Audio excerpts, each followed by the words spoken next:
봉독하고 말씀을 나누도록 하죠. 오늘 주신 하나님의 말씀은 데살로니가 전서 5장 16절 말씀입니다. 데살로니가 전서 5장 16절 말씀.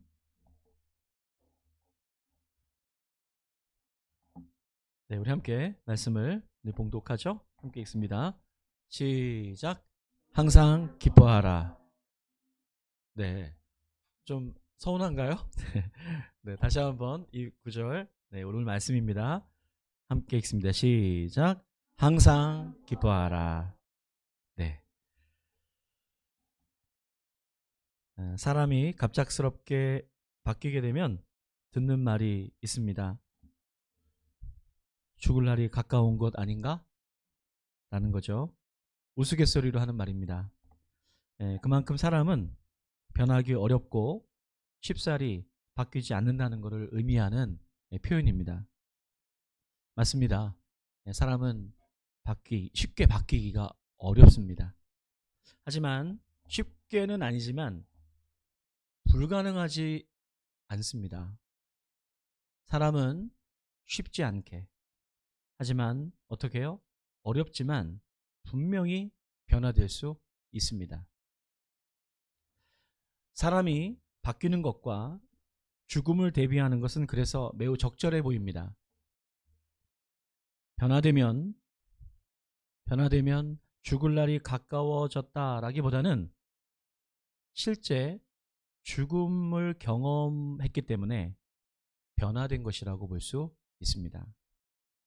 전혀 바뀌지 않을 것 같은 사람도 죽음 앞에서 죽을 것 같은 고난을 겪어내면서는 달라집니다. 위기에 빠졌을 때 여러분, 죽을 것 같은 그 위험에 빠졌을 때 외치는 소리가 뭐죠? 살려주세요입니다. 공통 언어입니다. 살려주세요. 꼭 살려달라고 명령하기보다는 살려주세요라고 얘기합니다. 그러면 누군가 그것을 듣고 있거나 또는 누구에게 간절히 부탁하는 표현이라고 볼 수 있습니다. 본능적인 표현이에요. 살려주세요. 거기에 하나 덧붙일 수 있어요. 살려주시기만 하면 내가 잘 살겠습니다. 그렇게 덧붙이게 됩니다. 인생에서 달라지는 지점을, 변화되는 지점을 터닝 포인트라고 표현합니다. 달리기를 하다가 방향을 완전히 바꾸는 지점입니다. 사람이 달라지기 어려운 것은 그동안 살아온 방식이 이제는 굳어져서 그 사람의 인격이 되었기 때문이죠. 잘못된 모습으로 살아가는 관성이 있어서 그 관성 때문에 멈추기가 어렵습니다. 하지만 반드시 멈추어서 돌아서야 되는 지점이 옵니다. 어떻게 보면 이것을 우리는 기회라고 볼 수가 있는 거죠. 그래서 욥기를 통해서 인생의 고난의 문제, 이 고난의 문제의 결론은 그러므로라는 회개를 의미한다라는 것을 다시 한번 상기하게 됩니다. 맞습니다. 고난은 그래서 회개의 기회인 것이죠. 그럼 기회는 어떻습니까? 붙들어야 되는 거죠. 기회는 붙들어야 됩니다. 그래서 기회를 시간적인 의미에서는 카이로스다라고 이렇게 표현합니다. 저는 가보지 않았지만 이탈리아에 있는 토리노라는 그 박물관에 이 카이로스의 조각상이 있다고 해요. 근데 그 조각상의 모습이 조금은 특이하다고 합니다. 앞머리는 무성한데 머리가 굉장히 많은 거죠. 예, 머리털이요. 뒷머리는 대머리인, 머리가 아예 없는 특이한 모습을 가지고 있다고 합니다. 발에는 날개가 달려있고 손에는 저울과 또 한 손에는 칼을 들고 있는 조각상이 바로 카이로스라는 조각상이라고 합니다. 이 조각상에는 다음과 같은 말이 적혀 있다고 해요. 내가 앞머리가 많은 이유는 내가 누구인지 사람들이 금방 알지 못하게 하고 내가 앞에 있을 때 쉽게 잡을 수 있도록 하기 위함이다. 뒷머리가 대머리인 이유는 내가 뒤로 지나가 버리면 다시는 붙잡지 못하도록 하기 위해서이다. 날카로운 칼을 들고 있는 이유는 칼날같이 결단하라는 의미이다. 나의 이름은 기회다. 이렇게 적혀 있다고 합니다. 회개할 수 있는 기회가 우리에게 있다는 겁니다. 회개가 기회라면 붙잡아야죠. 그래서 성경은 이렇게 우리에게 이것을 요청합니다. 예레미야 애가 3장 20절과 23절은 이렇게 우리에게 표현하고 있어요. 함께 말씀을 한번 읽어볼까요? 함께 읽습니다. 시작. 내 마음이 그것을 기억하고 내가 낙심이 되오나 이것들이 아침마다 새로우니 주의 성실하심이 크시도소이다. 아멘. 예레미야 애가는 통곡하는 성경이죠. 얼마나 힘들면 통곡이 심했겠습니까? 이 말씀 보게 되면 낙심이, 어제 있었던 낙심이 사라지지 않고 오늘로 계속 넘어온다는 거죠. 자, 그런데 여기서부터가 백미입니다. 근데 이것들이, 이런 낙심들이, 이러한 것들이, 고난의 것들이 아침마다 새롭다, 새롭게 바뀐다라고 그렇게 얘기합니다. 그러면서 그 새로움이 주의 성실하심으로 계속해서 이어지게 되고 있다라고 소망을 이야기하고 있는 예레미야 애가의 고백입니다. 곧 새로워지는, 변화되는, 달라지는, 바뀌어지는 회개의 삶을 의미하는 것이죠. 여러분, 그렇다고 해서 회개가 인생에 한두 번 오는 터닝 포인트, 드문 일이 될 필요가 이제는 없는 거죠. 이 말씀을 통해서 보자면, 즉 우리가 변화되는 새로움은 날마다 일어나야 될 기적인 것입니다. 새로움은 날마다 일어나야 될 기적이라는 거죠. 다른 게 기적이 아니죠. 한 사람이 바뀌고 달라지고 새로워지는 게 기적입니다. 한 해를 한 달도 채 남겨두지 않고 있습니다. 어떤 말씀으로 변두리 공동체와 말씀을 나누어야 될지를 제가 묵상했습니다. 묵상하면서 하나님께서 어떤 말씀을 주실까? 지난주 욥기 말씀을 마무리하면서 더욱 드는 생각은 이 말씀을 붙들어야 되겠다라는 거였습니다. 말씀이 가장 안전합니다. 우리에게 가장 안전한 기회를 주는 것은 말씀이죠. 이 하나님의 말씀이 곧 그래서 기회입니다. 날마다 새로워지는 것은요, 그 힘은 말씀이 주는 것이죠. 말씀은, 여기서 말하는 말씀은 머리에 쌓이는 지식이 아니라 새로워지기 위해서는 그 말씀대로 살아가게 될 때 우리에게 바로 그러한 새로워지는 은혜가 있게 된다는 것. 그래서 말씀을 붙들게 될 때 그때 우리는 인생의 기회를 맞이하게 된다는 것입니다. 지난 주일에 변두리 공동체에게 욥기를 통해서 주신 말씀이 있습니다. 무엇입니까? 회개하라는 것입니다. 우리는 결코 하나님 앞에서 의롭다 할 수 없기 때문에 죄인인 우리가 할 수 있는 것은 죄에서 돌이키는 것이다. 회개하는 것이다. 그것이 지난주 주신 욥기를 통해서 주신 하나님의 말씀입니다. 그 말씀을 붙들어야 됩니다. 오늘 말씀은 그 연장선상에 있습니다.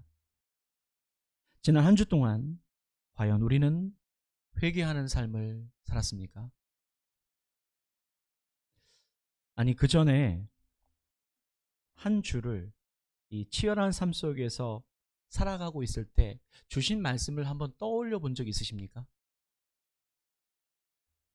만약 그렇지 않다면 우리는 그것부터 회개해야 됩니다. 거기에서부터 돌아서야 됩니다.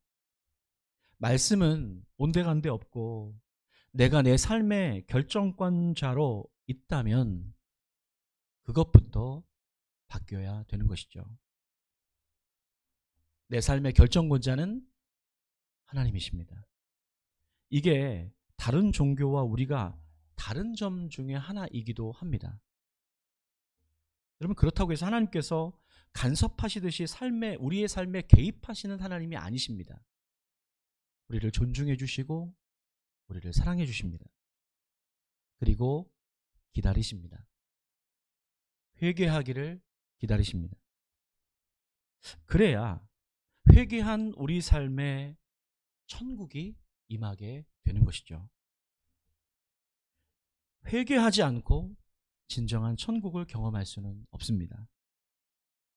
회개가 먼저입니다. 그래서 예수님께서 가장 처음 외치신 말씀도 마찬가지입니다. 마태복음 4장 17절 말씀은 예수님께서 이렇게 첫 말씀을 말씀하시죠. 함께 말씀을 읽어보도록 합니다. 함께 읽죠. 시작.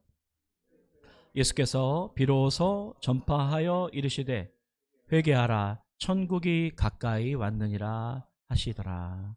아멘.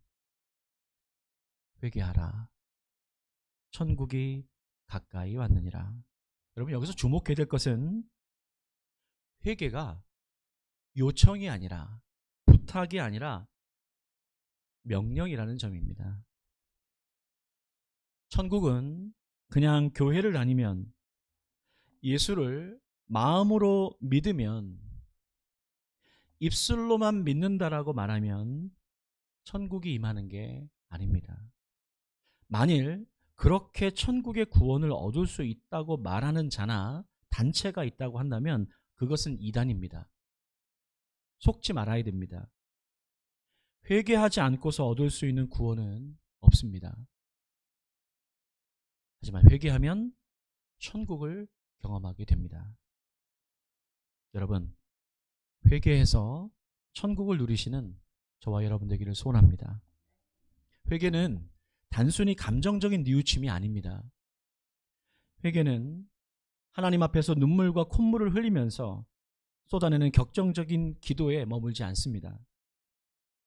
회개는 상당히 구체적인 실존의 영역입니다.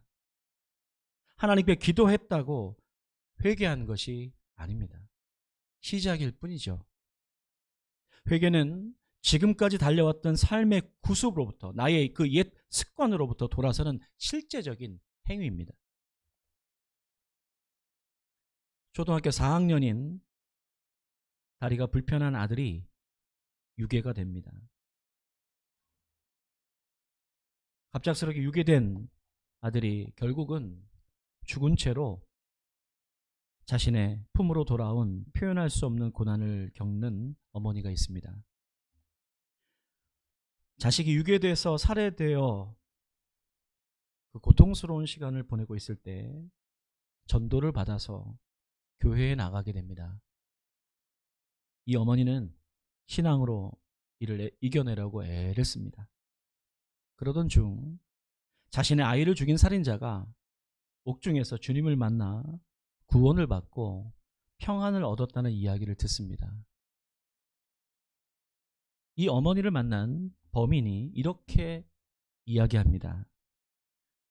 제 영혼은 이미 하나님께서 사랑으로 거두어 주실 것을 약속해 주셨습니다. 저는 새 영혼의 생명을 얻어 가지만 아이의 가족들은 아직도 무서운 슬픔과 고통 속에 있을 것입니다. 저는 지금이나 저 세상으로 가서 그분들을 위해 기도할 것입니다. 라고 간증합니다. 이 말을 들은 아이의 엄마는 결국 자살하게 됩니다. 이 이야기는 사실이 아니라 2007년 영화 밀양의 원작인 이청준의 벌레 이야기라는 원작 소설을 영화한 밀양의 내용이죠. 이 이야기 속에서 범인의 문제 가운데 하나는 진정한 회개가 없다는 것입니다. 하나님께 회개해서 구원을 받았다고 확신하는 범인은 사실은 회개하지 않았습니다. 만약 그가 진정한 회개를 했다면 그가 차마 보일 수 없는 모습을 보이죠. 하나님께 용서를 구했을지는 모르지만 그는 자신이 죽인 아이의 어머니에게 용서를 구하지 않습니다. 오히려 범인은 자신이 고통 속에 있는 가족들을 위해 기도해 주겠다는 신앙적인 말을 늘어놓습니다. 용서를 구하는 게 아니라 마치 이미 용서받은 자신이 피해자를 용서해 주고 있는 듯한 자세를 가지고 있는 거죠. 이 사람은 회개한 게 아닙니다. 이 범인에게 진정한 회개는 자신의 죄로 인해서 고통 가운데 살고 있는 그 어머니에게 용서를 받는 게 회개죠. 만일 그 어머니에게 용서를 받지 못한다 할지라도 자신은 당신에게 용서를 받을 수 없는 진정한 그러한 못된 사람이어서 당신이 용서를 해주지 않아도, 아니 나는 절대로 용서받지 못할 그런 마땅한 사람이다 라고 고백해야 그는 진정한 회개의 사람이 될 수 있었던 거겠죠. 여러분, 진정한 회개는 보입니다. 회개는 보여요. 어떻게 보입니까, 여러분? 한 사람이 회개하게 되면요, 진정한 회개를 하게 되면 보입니다. 저 사람이 달라진 것이 보입니다. 달라진 흉내를 내어서는 안 되는 거죠. 진짜 회개는 반짝하는 이벤트가 아니라는 거예요. 진정한 회개는 무엇입니까? 그 새로워짐이 너무나도 좋아서요. 그것이 너무나도 좋아서 그 성실하심이 계속해서 유지되는 그 아름다운 열매가 회개인 거죠. 2023년을 여기까지 달려오면서 올해 우리에게 주어진 시간은 이제 20일 정도 남아 있습니다. 변두리 공동체를 이곳에 세우신 주님께 제가 물어봤습니다. 과연 우리가 어떻게 이 시간을 보내야 될지 말씀해 주시기를요. 주님께서는 아주 간결하게 말씀해 주셨습니다. 회개해라. 회개해라. 욥처럼 회개해라. 회개해서 새로워져라. 너의 의로움이 아니라, 너의 생각이 아니라 내 뜻대로 회개해라. 하나님의 뜻으로 회개하라고 말씀해 주십니다. 여러분, 하나님의 뜻대로 회개하는 그러한 새로워지는 은혜를 맛보기를 소원합니다. 데살로니가 전서, 그래서 5장 16절로부터 오늘 본문이 나타낸 18절까지는 바로 이것을 우리에게 명확하고도 간결하게 말씀해 주고 있죠. 다시 한번 이 말씀을 우리가 전체 구절을 함께 한번 읽어보도록 합니다. 함께 읽어보죠. 시작. 기뻐하라. 쉬지 말고 기도하라. 범사에 감사하라. 이것이 그리스도 예수 안에서 너희를 향하신 하나님의 뜻이니라. 아멘. 여러분, 우리에게 회개의 그 반환점이 되는 터닝 포인트, 그 기준은 하나님의 뜻이 되어야 됩니다. 이 하나님의 뜻이 분명하게 데살로니가 교회에 보내진 말씀을 통해서 우리에게 제시되어 있습니다. 아니, 명시되어 있죠. 저마다 다른 사람의 그 생각들이 흔들 수 없는 분명한 하나님의 뜻의 기준, 그 터닝 포인트, 반환점이 되는 기준은 세 가지 기준이죠. 항상 기뻐하라. 쉬지 말고 기도하라. 범사에 감사하라. 이 세 가지로 늘 돌아가야 된다라고 말씀해주고 계십니다.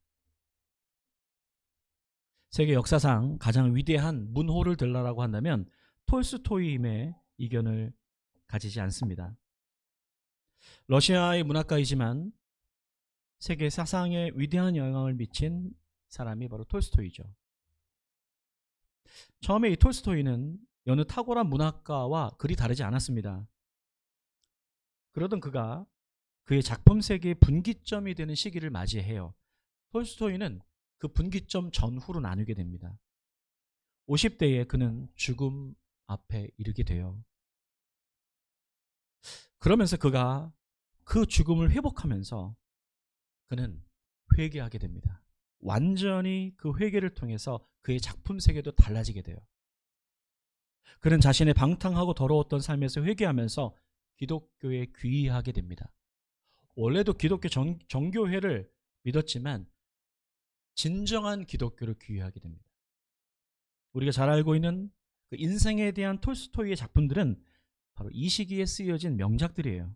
사람은 무엇으로 사는가? 세 가지 질문. 바로 이러한 작품들이 톨스토이가 바로 이 시기에 쓴 작품들입니다. 그는 이 땅에서 하나님과 회개하면서 살아가는 그 삶에 대해서 아주 깊은 질문을 던지면서 실제로 그 회개하는 삶을 삽니다. 다시 말씀을 상기해 봅니다. 우리가 회개해야 될 첫 번째는 바로 이것입니다. 항상 기뻐하라. 오늘 말씀의 제목은 송구합니다. 첫 번째 질문, 이렇게 제가 제목을 잡았어요. 송구합니다. 눈치채셨죠?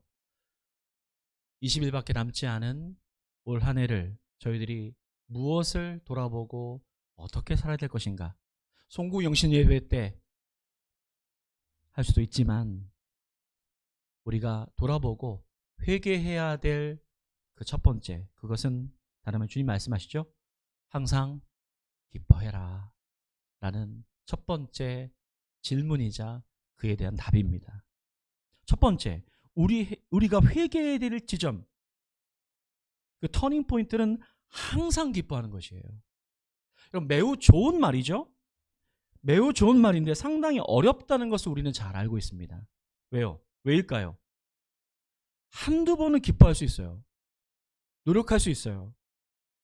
그러나 항상이라는 전제가 걸리기 때문입니다. 항상은 어렵습니다. 여러분, 항상이라고 하는 것은 시간적인 개념이죠. 성경에서, 그리고 우리에게 주어진 시간의 개념은 일반적으로도 과거, 현재, 미래입니다. 과거는 지나간 시간이죠. 우리의 시간이 아닙니다. 미래는 앞으로 다가오게 될 시간입니다. 하지만 이것도 우리의 시간이 될 수 없습니다. 어느 누구도 앞으로의 시간을 장담할 수가 없기 때문입니다.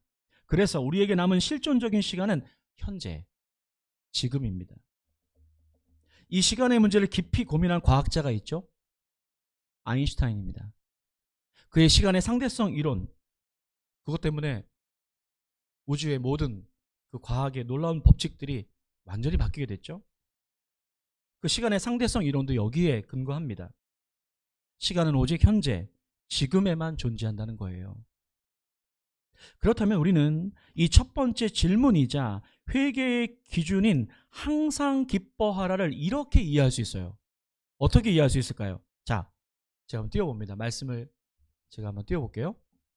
해석된 말씀입니다. 한번 읽어보겠습니다. 시작.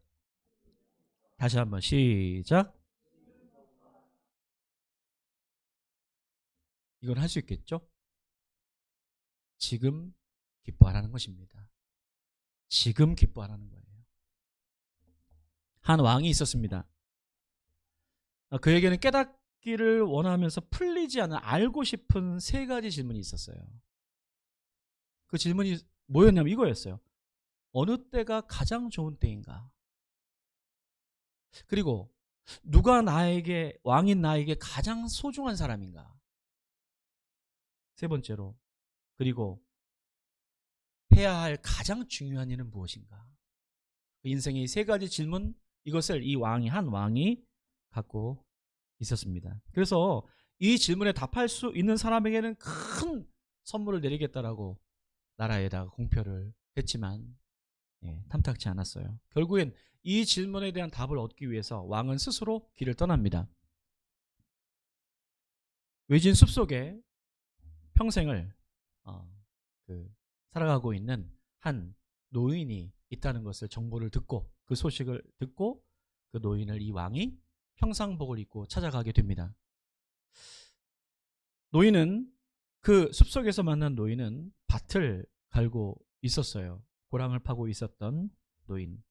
그 노인을 향해 이 왕의 신분이 아니라 이제 놀랄까 봐 평상복의 신분으로 다가가서 노인에게 묻습니다. 그 세 가지 질문. 어느 때가 가장 좋은 때입니까? 그리고 내게 가장 소중한 사람은 누굽니까? 그리고 나는 무슨 일을 해야 가장 중요한 일을 할 수가 있겠습니까? 근데 노인이 이 질문에 답하지 않고 계속 밭만 파고 있는 거예요. 고랑만 하고 있는 겁니다. 근데 이 왕이 보니까 너무 힘들어 보여요. 너무 노쇠해서 밭 가는 게 이게 시원치 않아 보이니까 이 왕이 이 노인의 그 밭을 뺏어가지고 그 기구를 들고 자신이 고랑을 파주기 시작합니다. 젊은 왕이었기 때문에 어느 정도 파다 보니까 어느 정도 다 됐죠. 다시 물어봅니다. 그 질문을요. 노인이 대답하지 않아요. 그러던 중에 갑자기 저쪽 숲속에서 한 수염이 덥수룩한 한 남자가, 낯선 남자가 급히 달려오는 것을 두 사람이 목격하게 됩니다. 근데 이 달려온 사람이 피를 흘리고 달려오고 있는 거예요. 그 왕과 노인 앞에서 쓰러지게 됩니다. 옷을 파헤치고 보니까 이 가슴에 심각한 상처 때문에 피가 낭자하게 흘러가고 있는 상태. 왕은 그를 긴급하게 응급으로 치료해주게 됩니다. 옷을 벗어서 찢어서 그 지혈을 통해서 안정을 시키죠. 그렇게 갑작스럽게 이 노인과 왕에게 나타난 이 사람을 부둥켜 안고 부축해서 저녁이 다 돼서 노인의 집으로 들어갑니다. 그 노인의 집에서 이 사람을 잘 안정시키고 그 밤새도록 병간호를 왕이 하게 되죠. 얼마나 지났을까? 아침이 되었을 때 왕이 눈을 피곤하게 단잠을 자고 눈을 떴을 때 자신 앞에 누가 서 있는 것을 보게 됩니다. 누구였을까요? 그 치료를 받은 사람이 나와서 그 왕을 뚫어지게 바라보고 있는 거예요. 이 사람이 눈을 뜬 왕에게 무릎을 꿇습니다. 그리고 눈물을 흘리면서 이 왕에게 고백을 하는 거예요. 갑자기. 사실은 자신은 자신의 형이 당신 왕이죠. 왕께서 얼마 전에 처형하고 그리고 그 처형뿐만 아니라 모든 재산을 몰수한 바로 그 형의 동생이 저입니다. 그러면서 이 사람이 고백을 하면서 이런 얘기를 하는 거예요. 만일 왕께서 저를 고쳐주지 않으셨더라면, 그렇게 치료해주지 않으셨더라면 저는 아마도 왕을 용서하지 못하고 그렇게 죽었을 것입니다. 그렇게 얘기를 하는 거예요. 그러면서 그 사람이 무릎을 꿇고 평생 왕에게 그렇게 나는 헌신하겠다라고 약속을 하는 겁니다. 그런 일이 있은 뒤에 얼마나 좋은 일입니까? 다시 그 노인에게 이제 마지막 질문을, 그 질문 세 가지 질문을 마지막으로 물어보고 이제 떠나려고 이 왕이 다시 노인에게 질문을 합니다. 도대체 가장 중요한 때는 언제이고, 그리고 가장 중요한 사람은 누구이고, 가장 중요한 일은 무엇입니까? 답을 안 해주니까 마지막 질문을 다시 한번 묻고 가려고 했어요. 그때 노인이 얘기합니다. 왕이시여, 진정으로 그 답을 아직 알지 못하십니까? 이미 왕은 경험하셨습니다. 라고 그렇게 노인이 얘기하는 겁니다. 무슨 얘기일까요? 노인이 그렇게 얘기합니다.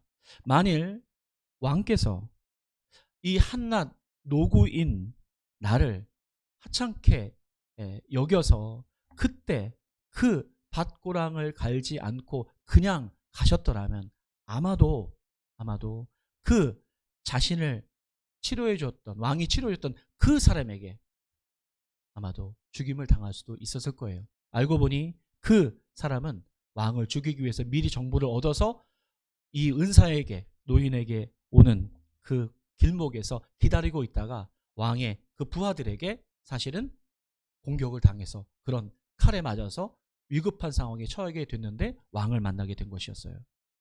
그 얘기를 해주면서 왕에게 이 노인이 얘기합니다. 왕에게 가장 중요한 때는 바로 그 때였습니다. 그 지금 바로 그때였습니다. 라고 말해주는 거였어요. 그리고 왕에게 가장 중요한 사람은 바로 당신에게 가장 가까이 있는 그 사람이 가장 중요한 사람입니다. 그리고 왕이시여, 당신이 가장 중요한 일은 이렇게 다른 사람을 돕는 일을 하는 것이 가장 중요한 것입니다. 라고 이야기를 하게 됩니다. 여러분, 이 이야기는 바로 톨스토이의 세 가지 질문이라고 하는 바로 그의 작품 속에 나오는 이야기입니다. 항상 기뻐하라. 기뻐하라는 기뻐할 만한 때, 또 기뻐할 만한 이유가 있을 때 기뻐하라는 것이 아니죠. 기뻐하라는 것은 명령입니다. 과거에 있던 일 때문에 낙심하지 말라는 거예요. 그리고 앞으로 다가올 것들 때문에 염려하지 말라는 것입니다. 오직 지금 만나고 있는 가까이에 있는 그 사람, 그리고 지금 바로 그때, 지금 있는 바로 이 순간, 바로 그때를 놓치지 말라는 것이죠. 나를 통해서 다른 사람들이 돕고 회복되는 그 일이 얼마나 기쁜 일인가 라고 하는 것을 톨스토이는 그 질문을 통해서 답하고 있는 것입니다. 성경은 우리에게 세 가지 중요한 질문을 던지고 있는 거예요. 얼마나 복잡다단하고 우리가 해결할 일들이 많습니까? 우리에게 주님께서 요청하시는 것은 회개하라는 것이에요. 무엇을 어떻게 회개할 수 있겠습니까? 하나님의 뜻은 분명합니다. 첫 번째예요. 무엇이죠? 지금 기뻐하라는 것입니다.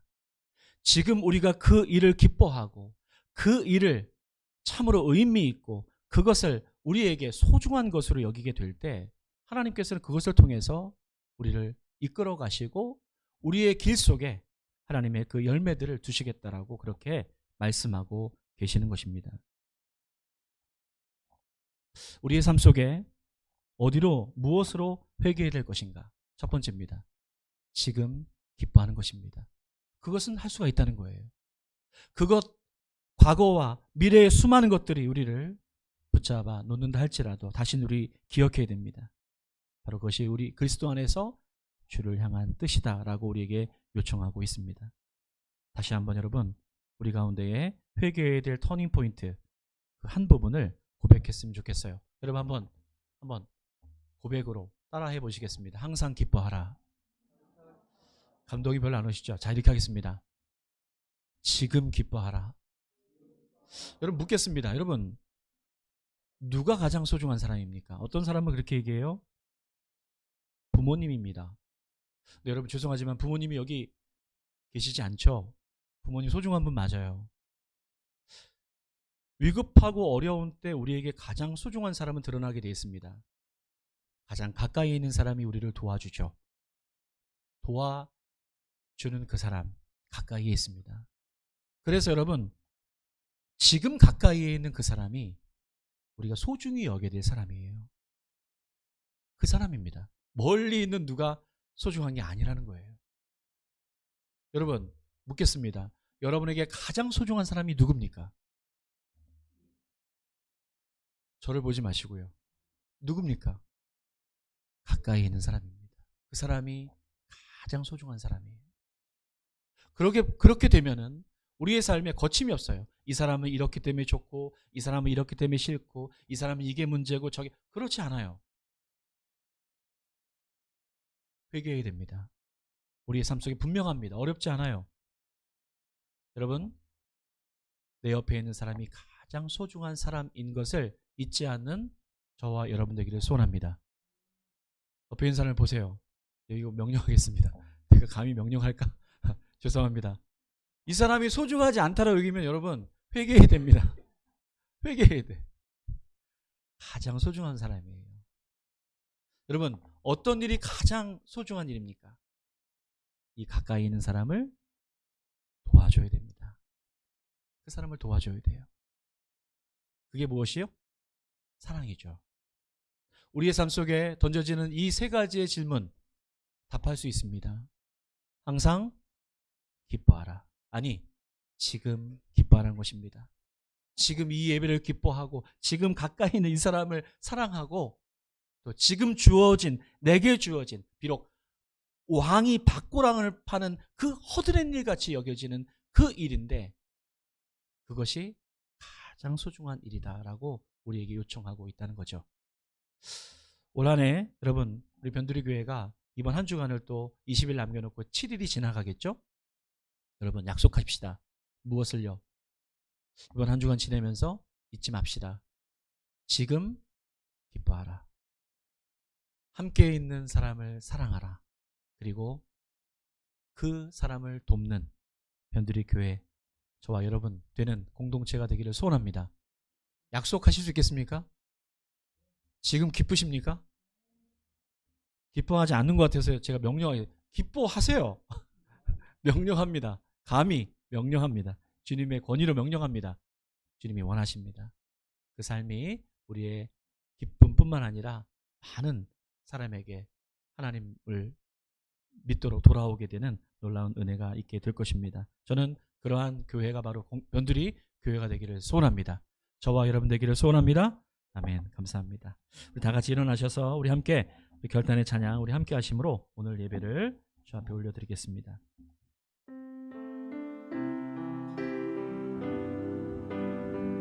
우리 함께 찬송하실 때 찬양할 때 예수 늘 함께 하시네 우리 찬양 우리 함께 합니다. 이 찬양 우리 많이 불러보죠.